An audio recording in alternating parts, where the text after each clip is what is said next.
Bacımın oğlu dünən mənə qayıdıb deyir ki, 50-də adı, 7 yaş var. Mən rus dilində danışırlar evdə ki, tətya, bəs niyə sənə bu qədər xeyt olunur? Sən axı pis bir şey eləməmsən. Bizim prezidentimiz dedi, ha, biz dostuq hamı ilə. Niyə səni söyür hamı? Mən düşünürəm ki, biz... Tərcində adekvat bunu şəhid evladına sualı versin, nətər olar? Bax, o onun bacısı oğludur. Mən bir şəhid evladına desəm ki, bəs Samirə xala deyir ki, biz, bəs düzdür, onların leşləri var, bizdə şəhid vardı. O uşaq nə cavab verər səncə 5 yaşında bir uşağa? Desin ki, Samirə xala Sən atan igiddir. Sən atana görə biz bugün yaşayırıq burada.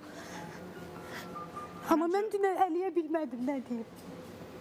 Görürsünüz, doğmanıza belə nə Bir dəqiqə, deməyə mən Samirənin üstündə çox gedirik. Tahirə, bilirsiniz, hər insanın bir öz dünya baxışı var. Samirə çox tərbiyəli bir xanımdır. Samirə ambisiyalara qoşulmayan, yerini bilən, böyük-kiçiyi bilən bir xanımdır. Samirə göz yaşlarını da biz niyə qoruyur? Çünki onun vicdanı 2 gündə o adam yatmır.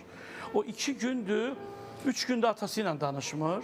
Nə atası onu narahat edir, nə bir şey. Bir qız olaraq, bilsən, müğənniliyin bir dərəcəsi var da, o da bu yükün altına girib gedib sonra, bu yükün altında indi Amma o yükdə onu tək qoymamalıydılar.